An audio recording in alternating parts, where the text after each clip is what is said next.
ಬಾಂಡ್ಯ education trust ಅವರು ಸಸ್ಯಾಮೃತ ಅಂತ ಏನೊಂದು ಕಾರ್ಯಕ್ರಮವನ್ನು ಹಮ್ಮಿಕೊಂಡಿದ್ದಾರೆ. ಬಹಳಷ್ಟು ಪ್ರಶಂಸನೀಯವಾದ ಒಂದು ಕಾರ್ಯಕ್ರಮ ಅಂತ ಹೇಳ್ಬೋದು. ಈ ಪ್ರದೇಶದಲ್ಲಿ ಉಡುಪಿ ಕುಂದಾಪುರದಲ್ಲಿ ಎಲ್ಲಿಯೂ ಕೂಡ ಸಸ್ಯಗಳ ಬಗ್ಗೆ ಮಾಹಿತಿ ಮತ್ತು ಅದರ ಈ ಮಳೆಗಾಲದಲ್ಲಿ ಸಿಗುವಂಥ ಸಸ್ಯಗಳ ಪದಾರ್ಥಗಳ ಸೇವನೆ ಹೇಗೆ ಮಾಡೋದು ಅನ್ನೋದರ ಬಗ್ಗೆ ಭಾಳ ಚೆನ್ನಾಗಿ ಸಸ್ಯಾಮೃತ ಕಾರ್ಯಕ್ರಮವನ್ನು ಹಮ್ಮಿಕೊಂಡಿದ್ದಾರೆ. ಈ ಕಾರ್ಯಕ್ರಮಕ್ಕೆ ಡಾಕ್ಟರ್ ವಾಣಿಶ್ರೀ ಐತಾಳ್ ನಾನು ಬಂದು ಸಸ್ಯಗಳ ಏನು ಉಪಯೋಗ, ಹೇಗೆ ನಾವು ಆಹಾರ ಪದ್ಧತಿಯನ್ನು, ಆಯುರ್ವೇದ ಪದ್ಧತಿಯನ್ನು ನಮ್ಮ ಜೀವನದಲ್ಲಿ ಅಳವಡಿಸ್ಕೊಳ್ಬೋದು ಅನ್ನೋದ್ರ ಬಗ್ಗೆ ಮಾಹಿತಿ ನೀಡಲಿಕ್ಕೆ ಬಂದಿದ್ದೇನೆ. ಯಾಕಂದರೆ ಆಯುರ್ವೇದ 5000 ವರ್ಷದ ಹಿಂದಿನ ಪದ್ಧತಿ ಆದರೂ ಕೂಡ ಇವಾಗಿನ ಜೀವನ ಶೈಲಿಯಲ್ಲಿ ಅದನ್ನು ಆರಾಮವಾಗಿ ಹೇಗೆ ನಾವು ಮಾಡ್ಕೊಳ್ಬೋದು ಅನ್ನೋದ್ರ ಬಗ್ಗೆ ಒಂದಿಷ್ಟು ಮಾಹಿತಿಯನ್ನು ತಿಳಿಸ್ಕೊಡ್ಲಿಕ್ಕೆ ಹೇಳ್ತೇನೆ. ಮುಖ್ಯವಾಗಿ ನನಗೆ ನಿಮಗೆ ಹೇಳಬೇಕಾಗುವುದು ಏನಂದರೆ ಈ ಮನೆಮದ್ದುಗಳ ಪ್ರಯೋಗ. ಸೊ ಮನೆಮದ್ದುಗಳ ಪ್ರಯೋಗ ಅದು ನಮ್ಮ ಕಿಚನ್ನಲ್ಲೇ ಎಲ್ಲದೂ ಸಿಗ್ತದೆ. ಕೊತ್ತಂಬರಿ, ಜೀರಿಗೆ, ಅರಿಶಿನ ಎಲ್ಲದನ್ನು ನಾವು ಸಣ್ಣ ಪುಟ್ಟ ಗ್ಯಾಸ್ಟ್ರಿಕ್ಕಿಗೆ ಒಂದೆರಡು ಯೂಟ್ಯೂಬ್ ನೋಡಿಕೊಂಡು ಮಾಡೋದು ಭಾಳ ಕೆಟ್ಟ ಅಭ್ಯಾಸ ಅಂತ ನಾನು ಹೇಳ್ಬೋದು. ಯಾಕಂದರೆ ಎಲ್ಲರಿಗೂ ಎಲ್ಲ ಔಷಧಿಗಳು ಸೂಟ್ ಆಗೋದಿಲ್ಲ. ಆಯುರ್ವೇದದಲ್ಲಿ ಮೇಯ್ನಾಗಿ ಪ್ರಕೃತಿ ವಿಕೃತಿ ಇದು ಎರಡರ ಬಗ್ಗೆ ಮಾಹಿತಿ ಇದ್ದರೆ ಮಾತ್ರ ಪ್ರತಿಯೊಂದು ಮನೆಮದ್ದುಗಳು ನಮಗೆ ಹಿತಕರವಾಗಿ ಅದನ್ನು ಉಪಯೋಗಿಸ್ಕೊಳ್ಬೋದು. ಈ ಪ್ರಕೃತಿ ಅಂದರೆ ಏನು, ನಮ್ಮ ಇನ್ಬಿಲ್ಟ್ DNA ಅಂತ ಹೇಳ್ಬೋದು. ವಾತ ಪಿತ್ತ ಕಫಯನ್ನು ನಾವು ಈಗ ವಾತದವರು ಅಥವಾ ಪಿತ್ತ ಕಾಂಬಿನೇಷನ್ ಆದರೆ ಸಾಯೋ ತನಕ ಅದರಲ್ಲೇ ಇರ್ತೇವೆ. ಮತ್ತು ವಿಕೃತಿ ಅಂದರೆ ಕೆಲವೊಂದು ಸಿಚುವೇಶನ್, ನಿಮ್ಮ ಲೈಫ್ ಸ್ಟೈಲ್ ಇರ್ಬೋದು, ಆಹಾರ ಪದ್ಧತಿ ಇರ್ಬೋದು, ಬೇರೆ ಕಡೆ ಟ್ರಾನ್ಸ್ಫರ್ ಆಗಿ ಬೇರೆ ಊರಿಗೆ ಹೋಗಿರ್ಬೋದು. ಸೊ ಇದೆಲ್ಲದೂ ಕೂಡ ನಿಮ್ಮ ಯಾವುದೋ ಒಂದು ದೋಷ ಜಾಸ್ತಿ ಆಗಿರ್ತದೆ. ಸೊ ಅದನ್ನು ಎರಡರ ಮಧ್ಯೆ ಇರೋದೇ ಆಯುರ್ವೇದ. ಸೊ ಇದರ ಬಗ್ಗೆ ಡಿಟೇಲ್ ಆಗಿ ನಾವು ತಿಳ್ಕೊಂಡ್ರೆ ಮಾತ್ರ ಮನೆಮದ್ದುಗಳು ನಮಗೆ ಸಹಾಯಕರವಾಗ್ತದೆ. ಸೊ ಅದಕ್ಕೋಸ್ಕರ ಮನೆಮದ್ದು ಉಪಯೋಗಿಸುವ ಮುಂಚೆ ನೀವು ಆಯುರ್ವೇದ ತಜ್ಞರನ್ನು ಮಾತಾಡಿಸೋದು ಭಾಳ ಒಳ್ಳೆಯದು. ಅದರ ಬಗ್ಗೆ ಮಾಹಿತಿ ತಗೊಳ್ಳೋದು ಒಳ್ಳೆಯದಂತ ಕಾಣ್ತದೆ.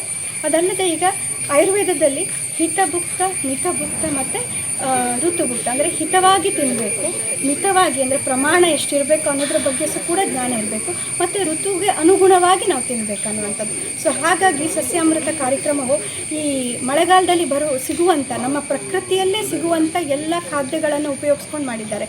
ಯಾಕೆಂದರೆ ಒಂದು ಇಮ್ಯುನಿಟಿ ಕಡಿಮೆ, ರೋಗ ನಿರೋಧಕ ಶಕ್ತಿ ಇವಾಗ ಕಡಿಮೆ ಇರ್ತದೆ, ವಾತವು ಜಾಸ್ತಿ ಇರ್ತದೆ. ಹಾಗಾಗಿ ಕಫ ಮತ್ತು ಇದು ಬೇರೆ ಎಲ್ಲ ಕಾಯಿಲೆಗಳಿಗೆ ನಮ್ಮ ಪ್ರಕೃತಿಯ ಔಷಧಿಯನ್ನು ನೀಡುತ್ತದೆ. ಅದನ್ನು ನಾವು ಏನಂತ ನಾವು ಅದನ್ನು ನೋಡಬೇಕು, ಅದರ ಬಗ್ಗೆ ಅರಿವನ್ನು ಮೂಡಿಸ್ಕೊಂಡು ಅದನ್ನು ಉಪಯೋಗಿಸ್ಬೇಕು. ಇದೇ ಕಾರ್ಯಕ್ರಮದಲ್ಲಿ ಇದಿಷ್ಟು ಸಸ್ಯಗಳು ಏನು ಈ ಮಳೆಗಾಲದಲ್ಲಿ ಉತ್ಪಾದನೆ ಆಗ್ತದೆ ಅದನ್ನು ಉಪಯೋಗಿಸ್ಕೊಂಡು ಬೇರೆ ಬೇರೆ ಬೇರೆ ಖಾದ್ಯಗಳನ್ನು ಮಾಡಿದ್ದಾರೆ, ಯಾವುದೋ ಆರೋಗ್ಯಕ್ಕೆ ಒಳ್ಳೆಯದು ಅನ್ನೋದನ್ನು ಗಮನವಿಟ್ಕೊಂಡು. ಹಾಗಾಗಿ ಸಸ್ಯಾಮೃತ ಕಾರ್ಯಕ್ರಮವು ಪ್ರತಿಯೊಂದು ಶಾಲೆಯವರು ಕೂಡ ಇದನ್ನು ಮಾಡಬೇಕು. ಪ್ರತಿಯೊಂದು ಮಕ್ಕಳಿಗೂ, ಪೋಷಕರಿಗೂ ಎಲ್ಲರಿಗೂ ಇದರ ಬಗ್ಗೆ ಮಾಹಿತಿಯನ್ನು ಅವರು ಕೊಡಬೇಕು ಅಂತ ಹೇಳಲಿಕ್ಕೆ ನಾನು ಇಷ್ಟಪಡ್ತೀನಿ. ಈ ಸೋಷಿಯಲ್ ಮೀಡಿಯಾದಲ್ಲಿ ನೀವು ನೋಡ್ಬೋದು, ಇದೊಂದು 5 ಪದಾರ್ಥಗಳನ್ನು ತಿಂದರೆ ನಿಮಗೆ ಕಾಲ್ಗಂಟು ನೋವು ಹೋಗ್ತದೆ, ಇದೊಂದು 5 ಪದಾರ್ಥಗಳನ್ನು ತಿಂದರೆ ನಿಮ್ಮ ಬೊಜ್ಜು ಕಡಿಮೆ ಆಗ್ತದೆ ಅನ್ನೋದ್ರ ಬಗ್ಗೆ ತುಂಬ ಮಾಹಿತಿಗಳು ಓವರ್ಲೋಡ್ ಆಗ್ತದೆ. ಲೈಫ್ ಕೋಚಸ್ ಅವ್ರು ಬರ್ತಾರೆ, ನ್ಯೂಟ್ರಿಷನ್ ಮಾತಾಡ್ತಾರೆ, ಬೇರೆ ಬೇರೆ ಪ್ರಾಂತ್ಯದವರು ಬೇರೆ ಬೇರೆ ಥರದ ಜ್ಞಾನವನ್ನು ಕೊಡ್ತಾರೆ. ಆದರೆ ಅದು ಎಷ್ಟು ಮಟ್ಟಿಗೆ ನಿಮ್ಮ ಆರೋಗ್ಯಕ್ಕೆ ಅದು ಒಳ್ಳೆಯದಲ್ಲ, ಈ 5 ಪದಾರ್ಥಗಳನ್ನು ತಿಂದರೆ ಮಾತ್ರ ನಿಮ್ಮ ಕಾಲ್ಗಂಟು ನೋವು ಹೋಗ್ತದ ಅನ್ನೋದ್ರ ಬಗ್ಗೆ ನೀವು ಪರಿಶೀಲನೆ ಮಾಡಬೇಕು. ಯಾಕಂದರೆ ಎಲ್ಲ ಆಹಾರ, ನಾನು ಮೊದಲು ಹೇಳಿದಾಗ ಎಲ್ಲ ಆಹಾರ ಎಲ್ಲ ಪ್ರಕೃತಿಯವರಿಗೆ ಸೂಟ್ ಆಗೋದಿಲ್ಲ.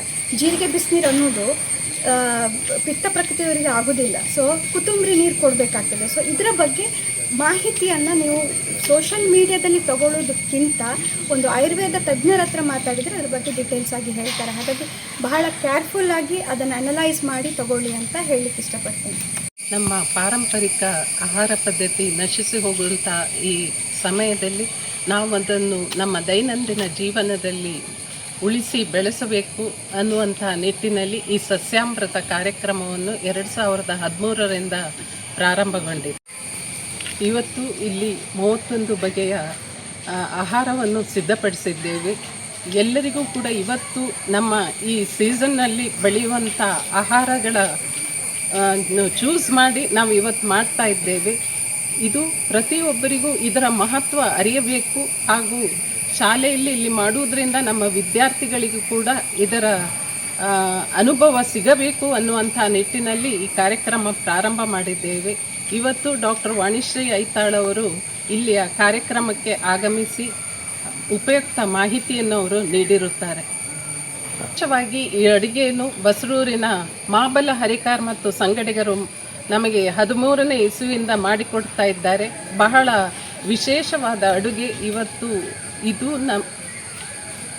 ಇದು ನಮ್ಮ ಹೆಮ್ಮೆ ಅಂತ ನಾನು ಹೇಳ್ಕೊಳ್ಳಿಕ್ಕೆ ಇಷ್ಟಪಡ್ತೀನಿ.